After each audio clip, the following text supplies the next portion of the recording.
Chacón lo va a hablar sobre el lenguaje unificado de diagrama. Sirve para especificar, visualizar y documentar esquemas de sistemas del software orientado a objetos. Los diagramas de casos de uso que muestran a los actores o otros usuarios del sistema.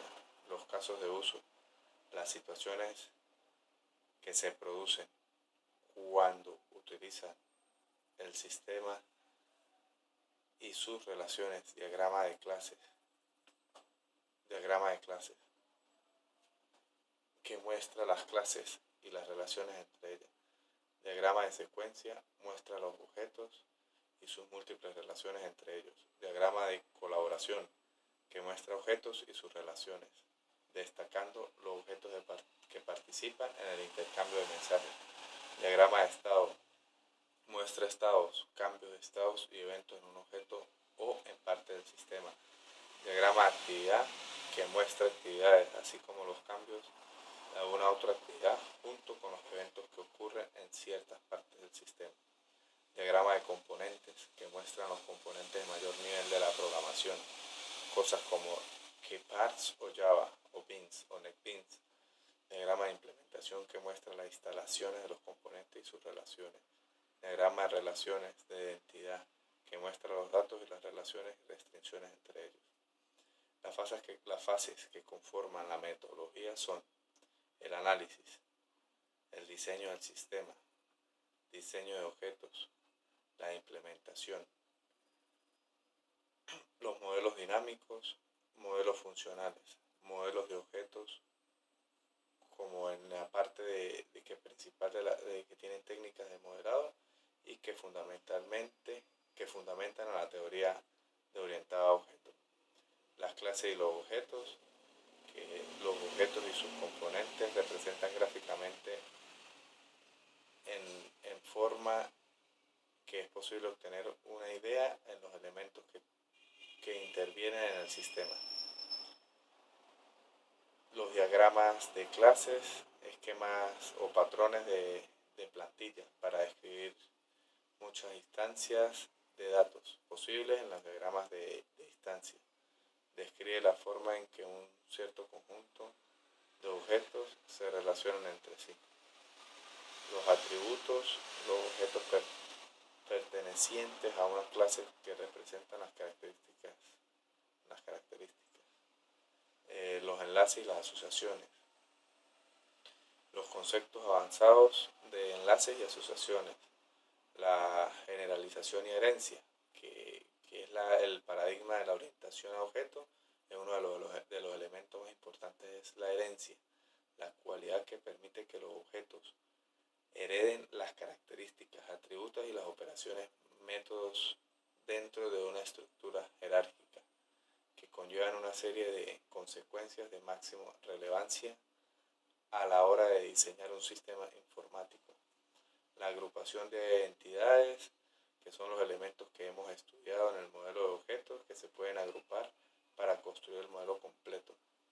Las herencias múltiples. Las herencias múltiples es una característica que algunos sistemas orientados a objetos poseen, mediante las cuales es posible que una clase herede de varias superclases al mismo tiempo.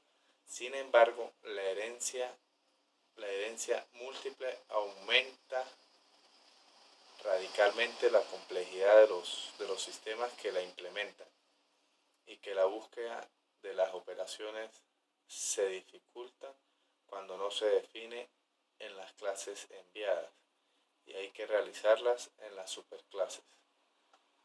Es decir, más o menos los lenguajes de programaciones como NetBeans utilizan herencias y clases. Para hablar un poco más de la historia de la UML, bueno, el lenguaje UML comenzó a gestarse en octubre del 1994, cuando Rumbau se unió a la compañía en el área de metodología del software. De los objetivos de ambos eran unificar dos métodos que habían desarrollado el modelo Push y OMT, En 1995, en esa misma época, otro reputado investigador de Jacobson se unió a Rational y se incluyeron ideas suyas, y estas tres personas son conocidas como los tres amigos. Además, este lenguaje se abrió a la colaboración de otras empresas para que aportaran sus ideas. Todas estas colaboraciones condujeron a la definición de la primera versión de UML. ¿Qué es UML como tal? Bueno, UML es ante todo un lenguaje. Es un lenguaje, es una proporción de vocabulario y unas reglas para permitir una comunicación. En este caso, este lenguaje se está en la representación gráfica de un sistema. Este lenguaje nos indica cómo crear y leer modelos, pero no dice cómo crearlos. Estos últimos son los objetos de la metodología del desarrollo. Los objetivos de UML son muchos, pero se pueden sintetizar en sus funciones: visualizar UML y especificar UML. Permiten representar una forma gráfica en un sistema de una forma que otro lo pueda entender, y permite especificar cuáles son las características de un sistema, de una construcción. Espero que les haya gustado.